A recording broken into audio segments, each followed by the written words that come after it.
Olá, seja bem-vindo a mais uma videoaula do canal Saber Física.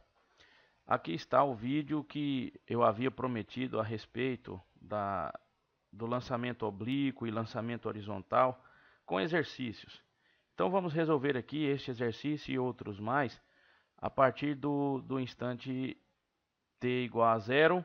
Uma partícula é lançada de um ponto O do solo, suposto plano e horizontal, com velocidade v0, formando o ângulo θ com a horizontal. Dados: gravidade, velocidade inicial, seno de θ, cosseno de θ, desprezando os efeitos do ar e adotando um sistema de coordenadas com origem O, como mostra a figura, pedem-se. Veja que aqui tem uma quantidade enorme, né, daquilo que se pede.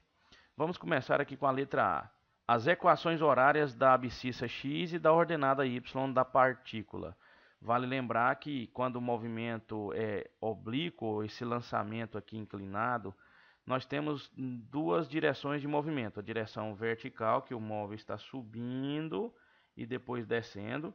E temos também um movimento na horizontal, que ele está prosseguindo aqui para frente. Como você pode observar, ele consegue ir a uma distância A, que é o alcance máximo. Então, as equações são distintas. A equação horária para o movimento vertical e a equação horária para o movimento horizontal. O que se pede é isso. No movimento vertical é um movimento retilíneo uniformemente variado.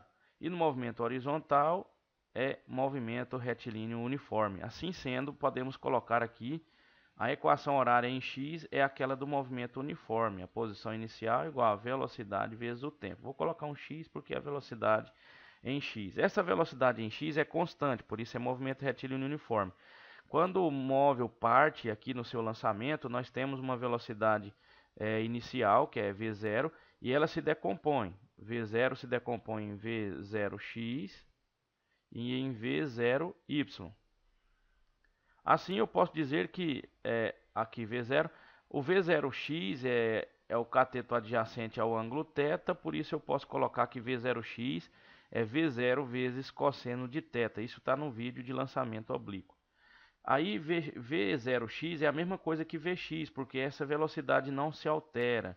Então x é igual. Se nós começarmos a contagem do espaço na direção x do zero, a posição inicial x0 é igual a zero, então não precisa ser colocado. Vx é v0 vezes cosseno de θ, como havíamos dito, vezes t. Então x é igual, a velocidade inicial ele fala aqui no enunciado 100 vezes cosseno de θ, que ele também nos deu 0,80. Isso tudo vezes t. 100 vezes 0,80 vai dar 80, então x é igual a 80t. Esta é a equação horária das posições na direção horizontal. Agora vamos verificar a equação horária das posições na direção vertical. Como é movimento retilíneo uniformemente variado, é y igual a y0 mais v0t. A gravidade está para baixo e o lançamento está para cima. Então vamos colocar o negativo aqui por causa da gravidade. Dividido por 2 vezes t ao quadrado. Essa é a função horária dos espaços para o MR e o V. Na verdade, a gente coloca, quando está tratando desses movimentos, S, né? S igual a S0 mais VT, e do outro lado, no lugar do Y, eu coloco o S também. Mas aqui, essa velocidade inicial é a velocidade inicial em Y. Então, eu vou colocar aqui um Y para dizer que essa velocidade é na vertical. Então, partindo do zero também, o Y0 vale zero. Então, fica Y é igual a velocidade inicial em Y é dada por V0 vezes seno de θ, porque é o cateto oposto, fica aqui do outro lado. V0 vezes seno de θ, t, menos a gravidade, que aqui fala que é 10. Já vamos dividir 10 por 2, vai dar 5, então fica 5t ao quadrado. Agora, V0 é 100, seno de θ é 0,60, como diz no enunciado, t menos 5t ao quadrado. Y é igual a 60t, 100 vezes 0,60, menos 5t ao quadrado. Esta aqui é a função horária dos espaços para vertical. A letra B pede o seguinte: a equação horária da componente vertical da velocidade. Como a velocidade está variando na componente na vertical, ela segue o mesmo processo do movimento retilíneo uniformemente variado. E a equação desse tipo de movimento para velocidade é aquela V, vamos colocar aqui letra B, né? V é igual a V0. Como a gravidade está contrária ao movimento, que é para cima, vamos colocar aqui menos gravidade vezes o tempo. Aqui velocidade inicial é em y. Então velocidade é igual a velocidade inicial em y, nós já sabemos, é 60. 60 menos a gravidade vezes o tempo. Está aqui a resposta da letra B. A função horária da velocidade com respeito ao tempo. Vamos para a letra C. As coordenadas da partícula no instante 3 segundos. As coordenadas são os valores da posição em x e da posição em y. Então, nós podemos calcular a posição da partícula em x quando o instante for 3 segundos, como se pede aqui, e a posição da partícula na coordenada y quando o instante também é 3. Então, vamos calcular a posição x no instante 3 igual a 80 vezes o instante 3. Então, nós temos aqui que x no instante 3 é igual a 8 vezes 3, 24, né? 240 metros. A posição da partícula no instante 3 segundos na coordenada y, nós vamos usar essa aqui, a função horária dos espaços em y. Vai ficar 60 vezes 3 menos 5 vezes 3 ao quadrado. Nós estamos seguindo esta expressão aqui, né? 3 ao quadrado é 9, então já podemos colocar aqui. 9 vezes 5 dá 45. 6 vezes 3, 18. Então dá 180 menos 45. Vai dar 135. 135 metros. Esta é a posição da partícula no eixo Y. Agora vamos para a letra D. O módulo da velocidade no instante 3 segundos. A velocidade é regida pela expressão que achamos aqui na letra B. A velocidade em Y, né? Vamos até colocar aqui. Eu vou fazer algo mais completo aqui. Vamos colocar velocidade em Y e velocidade em Y. Ele quer saber o módulo da velocidade. Não é da velocidade em Y e nem da velocidade em X, que são suas componentes. É o módulo da velocidade. Para isso, eu preciso saber qual é a velocidade X e qual é a velocidade Y no instante 3 segundos. Então, eu vou colocar a velocidade X, ela vale 80, como você pode observar aqui. Isso aqui é a velocidade em x, não é? Ela nunca muda, ela é constante. Então, podemos colocar aqui, a velocidade em x é 80 metros por segundo. Agora, a velocidade em y no instante 3 segundos vai valer, vou seguir aqui a letra B, que é a equação horária da velocidade, 60 menos 10 vezes o instante 3. Então, velocidade em y é 60 menos 30, ou seja, 30 metros por segundo. Agora você pode observar que nós temos velocidade em x e velocidade em y. Elas são componentes vetoriais da velocidade. Assim eu posso usar o teorema de Pitágoras. Por quê? Porque eu tenho a velocidade aqui, a velocidade em x de k e a velocidade em y de k. Dá o que nós chamamos de componentes vetoriais de um vetor que está inclinado. A gente pode usar o teorema de Pitágoras, porque se eu quiser mostrar com mais detalhes, eu vou ter aqui um triângulo retângulo, onde aqui é Vy, aqui é Vx e aqui é a velocidade. Para achar o V, que é a hipotenusa, basta aplicar o teorema de Pitágoras, ou seja, V ao quadrado é igual o cateto em x ao quadrado, mais o cateto em y ao quadrado. A velocidade, então, ao quadrado é igual a 6.400 mais 900. A velocidade, soma isso tudo e tira a raiz, a velocidade vai ser igual aproximadamente a 84,3 metros por segundo. Então agora vamos para a letra E. Na letra E se pede para calcular o ângulo formado pela direção da velocidade da partícula no instante 3.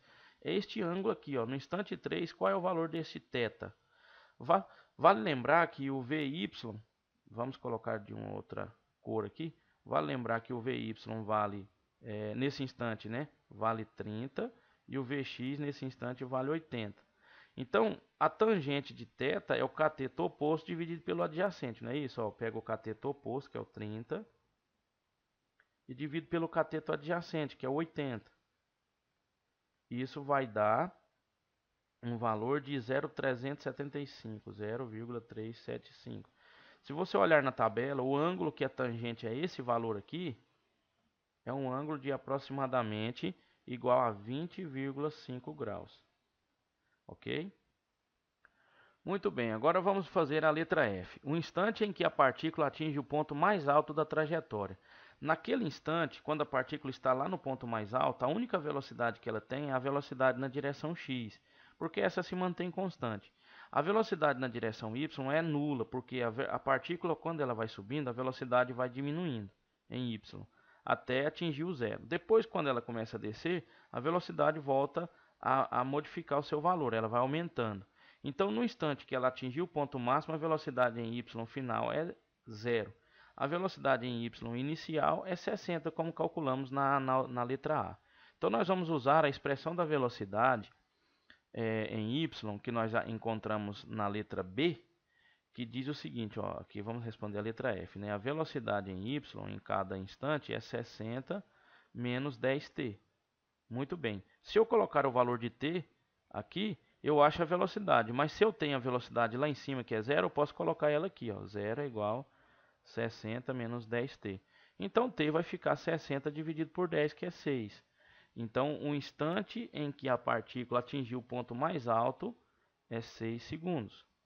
Vamos prosseguindo. A letra G. A letra G pede o seguinte, a altura máxima atingida pela partícula, né? Lá em cima, nós temos uma altura máxima. Eu vou colocar aqui H máximo. Essa altura máxima é a posição da partícula lá no instante em que ela atingiu o ponto máximo. Qual é o instante? É 6 segundos. Então, se eu achar a posição dela lá em cima, quer dizer, a coordenada em Y, eu acho a altura máxima. Então, vou usar a equação das posições em Y, que é exatamente aquela que nós encontramos na letra A. Menos gravidade t ao quadrado sobre 2. Não precisa nem de eu fazer isso aqui de novo, mas já vamos colocar então a partícula partiu da posição inicial 0, mais a velocidade inicial em y 60, vezes o instante em que ela atingiu o ponto mais alto, é o instante 6, que acabamos de encontrar na letra F, menos a gravidade dividido por 2 vai dar 5, vezes 6 ao quadrado. O 6 ao quadrado é 36. Então, y é igual a 60 vezes 6 dá 360. 5 vezes 36 dá 180. 360 menos 180, 180 metros. É a posição da partícula lá em cima, ou a altura máxima que ela conseguiu alcançar. Vamos agora para a letra H. O instante em que a partícula atinge o solo. Qual é o instante em que a partícula atinge o solo? Veja bem, se ela levou 6 segundos para subir, ela levará também 6 segundos para descer. O tempo de subida é igual ao tempo de descida, pois a aceleração para a subida é a gravidade. Contra, né? Está contra a gravidade. Então, a aceleração da gravidade negativa que ela está sujeita. Na descida, a única aceleração que ela tem é a da gravidade também, só que positiva. Então, o tempo que ela leva para subir é o tempo que ela leva para descer. Ou seja, o instante que ela atingiu o solo é 2 vezes o instante que ela levou para subir. 12 segundos. Muito tranquilo, né? Vamos agora para a letra I. O alcance horizontal. Veja, na horizontal o movimento é uniforme, então eu posso me guiar pela equação das posições em x que nós achamos na letra A. Aqui diz o seguinte, x é igual a posição inicial em x é 0, mais a velocidade x é 80, vezes t, vezes t. Esse t, eu quero que você pense o seguinte, é o tempo que a partícula levou para sair da posição inicial, vou marcar aqui, até atingir o solo do outro lado. É o tempo para fazer essa volta toda que a gente chama de o alcance máximo. Esse tempo nós acabamos de achar aí na letra H, que é 12 segundos. Então, eu vou colocar 12 no lugar do t. Ou seja, x é igual a 80 vezes 12, que dá 960. Então, ela conseguiu alcançar quase 1 quilômetro de distância do ponto que ela partiu. Essa aqui é uma questão que explora quase todas as equações envolvendo um lançamento oblíquo. Esse outro exercício aqui diz o seguinte. Numa região em que gravidade é 10, uma criança joga uma pedra do alto de um prédio com velocidade inicial v0, que forma ângulo θ com a horizontal. Aqui dão para nós os dados: gravidade, velocidade inicial, seno de θ e cosseno de θ. Veja a figura, dá para você ter uma noção do que se trata esse exercício. Na letra A pede o seguinte: depois de quanto tempo a pedra atinge a altura máxima? Ou seja, a altura máxima está aqui nesse ponto. Quando a pedra atingir a altura máxima, a velocidade na vertical é zero. Como eu disse para vocês, aqui na altura máxima, a única velocidade é a velocidade em x. E a velocidade em y é igual a zero.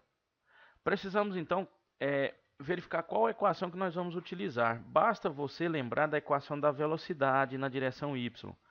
Então vamos fazer o seguinte, letra A. A equação da velocidade em y é igual a Vy, que é a velocidade final, igual a velocidade inicial em y. A gravidade é a única aceleração, então ela é a aceleração aqui dessa equação. Só que como o lançamento é para cima, a gravidade é negativa, menos g vezes t. A velocidade em y, como nós já falamos, é a velocidade inicial vezes o seno do ângulo. Então, Vy é igual a velocidade inicial V0 vezes seno de θ menos gravidade vezes tempo. Ele quer saber quanto tempo passou para ela atingir a posição máxima. Então, é o valor de t. A velocidade final em y lá em cima é zero. A velocidade inicial V0, aqui no enunciado está dizendo que é 15. Vezes o seno de θ é 0,80, menos a gravidade é 10, vezes o t. Então vai ficar 15 vezes 0,8 dividido por 10. T é igual a 15 vezes 0,8 dividido por 10. Se você quiser observar lá, pode ver que dá 120 dividido por 10, que dá 12. Ou melhor, desculpa, vai dar 12. 15 vezes 0,80 dá 12. 12 dividido por 10 vai dar 1,2 segundos. Esse aqui é o tempo que passou para a partícula atingir a altura máxima, ou o instante em que a partícula atingiu a altura máxima. Vamos ver o que se pede agora na letra B. Qual é o valor da altura máxima em relação ao solo? Bom, eu posso calcular a distância percorrida a partir da posição inicial até lá no topo. Essa distância que eu estou marcando de vermelho. Essa aqui é o H, vamos chamar ele aqui de H. Esse H é a altura máxima que a partícula atingiu a partir do ponto em que ela foi lançada. Depois a gente soma isso com 81 metros, que é a altura da posição que a partícula está quando foi lançada. Então vamos calcular esse H. O H, para ser calculado, basta você calcular a posição que a partícula vai estar quando ela está lá no ponto máximo. Isso a gente pode calcular pela equação horária das posições do movimento variado, porque na vertical o movimento é variado. Então, letra B é igual a posição final em y é igual a posição inicial, mais a velocidade inicial em y, tudo na vertical, vezes t menos gravidade vezes t ao quadrado dividido por 2. Agora é só colocar os valores que a gente tem. Y é igual a y0, a posição inicial. Aqui nós podemos colocar como zero. Ela está começando do zero e vai contando as posições até atingir o ponto máximo. Então é zero, mais a velocidade inicial em y é v0 vezes seno de θ, que eu já tenho, 15 vezes 0,80 dá 12, né? Dá 12, já vamos colocar aqui, 12. O instante em que ela atinge a posição máxima, lá em cima, nós já calculamos, é 1,2 segundos. Então, vamos já multiplicar por 1,2. Menos a gravidade dividido por 2, 5. 5 vezes o instante, 1,2 ao quadrado. Se nós fizermos agora este cálculo, vai dar 12 vezes 1,2 menos 5 vezes 1,2 ao quadrado. Isso tudo vai dar 14, isso aqui dá 14,4. O 5 vezes 1,2 ao quadrado dá 7,2. E subtrai os 2 vai dar 7,2 metros. Então, essa é a posição que ela está lá em cima em relação ao ponto de partida. Agora você soma isso com os 81 metros que ela estava já quando foi lançada. Aí vai dar a altura máxima que ele fala aí, né? A altura máxima é 7,2 mais 81. A altura máxima, então, é igual a 7,2 mais 81 dá 88,2 metros. Essa é a resposta da letra B. Vamos ver o que pede na letra C. Depois de quanto tempo a pedra atinge o solo? Bom, nós sabemos que a pedra fez uma viagem de subida e depois uma viagem de descida até atingir o chão. O tempo que ela levou para subir até lá em cima, nós já calculamos na letra A, foi 1,2 segundos. Agora eu preciso saber quanto tempo ela levou para descer. Na descida o movimento é uniformemente variado. Então vou usar a expressão que fala da posição da partícula em função do tempo para um movimento variado. Aqui, ó, letra C. Y é igual a y0, mais a velocidade inicial em yt. A gravidade, agora, veja bem, nós vamos avaliar o tempo de descida. Então a gravidade está a favor. Posso colocar um mais aqui, gt ao quadrado sobre 2.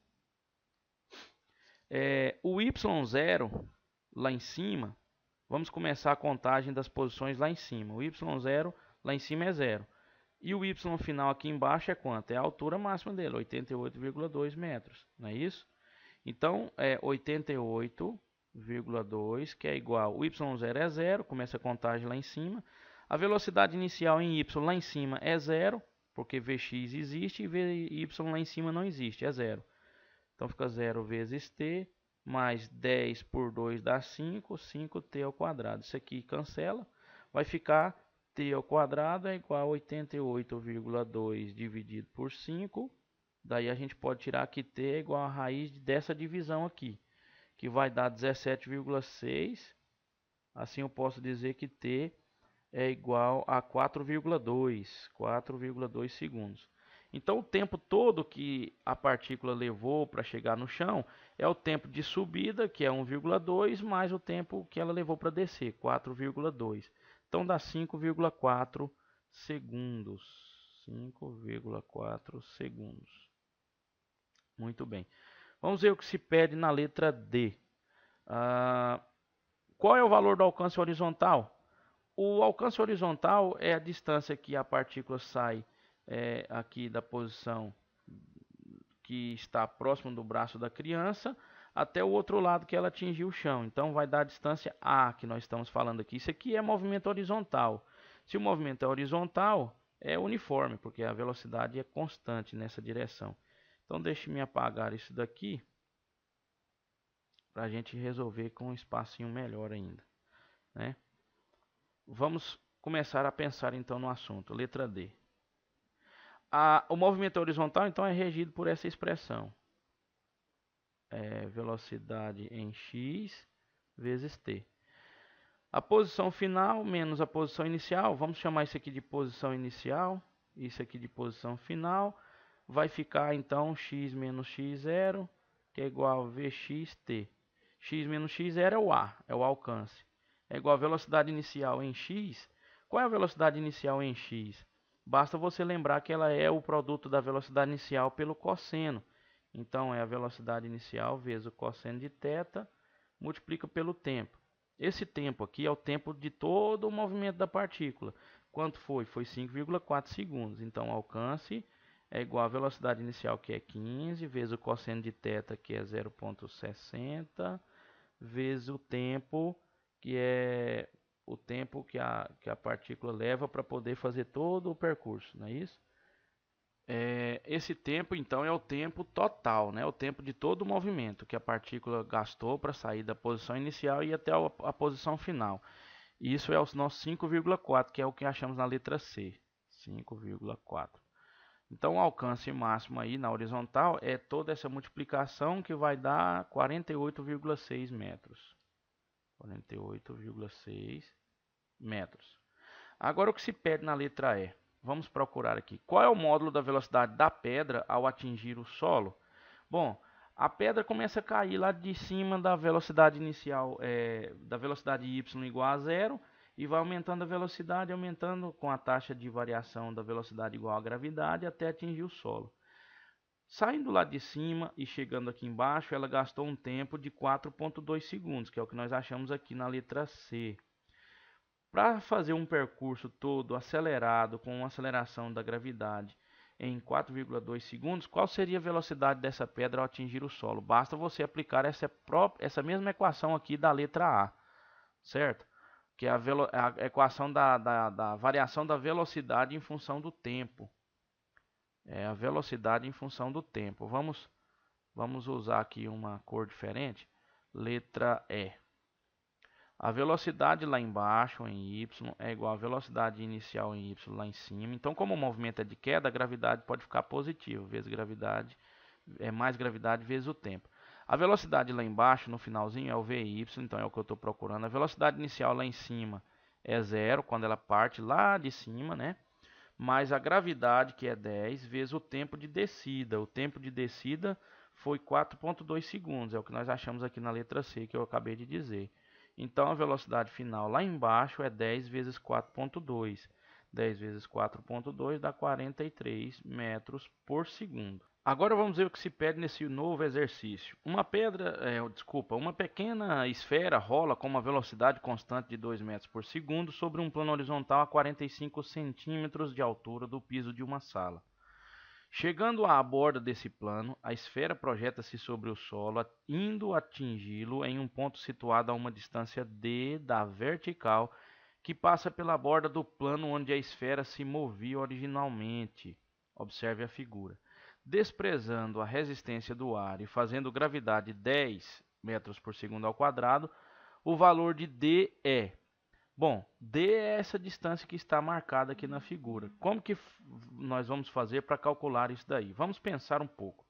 O movimento é um lançamento horizontal. A partícula está partindo aqui dessa posição que eu estou marcando com a seta, e aí ela começa a se movimentar em queda livre e indo para frente ao mesmo tempo. O movimento que me interessa é o movimento horizontal, que é o que faz a distância d acontecer. Para eu calcular essa distância d, eu tenho que usar aquela expressão do movimento uniforme para o movimento aqui na horizontal, não é isso? Então aqui, ó, x é igual a x0 mais a velocidade em x vezes t. O x0 jogando para a esquerda vai ficar x menos x0, que é igual a vx vezes t. X menos x0 é justamente essa distância d. Porque se eu faço um gráfico aqui, ó, vamos dizer, aqui está x. Começa aqui em 0 e vai até uma posição que eu vou chamar de x, né? Aqui sendo x0. Qual é essa distância toda aqui? Não é a distância d? Muito bem, então aqui é d, que é igual a velocidade x vezes o t. A velocidade x é a velocidade que a partícula tinha quando ela foi lançada, que é o próprio v0. Está na direção x, então é velocidade em x. Então d é igual a 2, que é a velocidade inicial dela, vírgula 0, vezes o tempo que ela levou para fazer todo esse movimento. Agora é o seguinte, quanto tempo ela levou para poder fazer todo esse movimento? Ela está caindo e indo para a direita ao mesmo tempo. Se eu calcular o tempo que ela levou para cair, eu sei o tempo que ela levou para poder fazer toda a distância d. Como que eu calculo o tempo para ela cair? Usando a expressão do movimento variado, que é o movimento de queda. Y é igual a y0 mais velocidade inicial em y vezes t, mais gravidade t ao quadrado. Não vou colocar menos na gravidade aqui, porque o movimento é de descida, então está a favor da gravidade. O gráfico, quando a partícula começa lá em cima, o movimento dela de descida, podemos chamar a posição inicial lá de cima de 0, né? Vamos chamar a posição lá em cima de 0. E a posição aqui embaixo é o próprio 45 centímetros, ou seja, y menos y0 é esse 45 centímetros, é a distância que ela percorreu em y. Então vai ser igual a velocidade inicial y vezes t mais gravidade, t ao quadrado sobre 2. Y menos y0 é 45 centímetros. Vamos usar tudo em metros, ok? Tudo em metros. Então, 45 centímetros dá 0,45 metros, que é igual a velocidade inicial em y. Lá em cima, quando ela começa o movimento de descida, a velocidade inicial em y é igual a 0, porque aqui não temos nenhuma componente na direção y, correto? Então, aqui é 0. 0 vezes t é 0. Isso aqui nós podemos cancelar. Gravidade é 10 por 2, dá 5. Então, fica 5t ao quadrado. Se eu isolar o t ao quadrado, vai ficar 0,45 dividido por 5, que vai dar 0,09. Aí tira a raiz quadrada de 0,09. T, então, vai ser igual a 0,3. 0,3 segundos. Deixa eu consertar esse 0,09 aqui, que ficou muito feio, né? Vamos fazê-lo aqui novamente, para ficar bonitinho. Ótimo. Agora, esse 0,3 é o tempo que ele levou para descer, é o tempo da viagem total. Então, eu coloco aqui no lugar desse T. D, então, vai ser 2 vezes 3, é igual a 6, né? Eu acho que eu cometi um erro. Não é 3, é 0,3, né? 2 vezes 0,3 dá 0,6. Muito bem, 0,6 metros. Então, distância em centímetros é 60 centímetros. Então, tá. Fica aqui alguns exercícios do movimento horizontal e movimento oblíquo. Espero que você tenha aprendido um pouco, exercitando aqui essas equações que nós deduzimos no vídeo anterior. Fica aqui um forte abraço do professor Éder e até o nosso próximo encontro.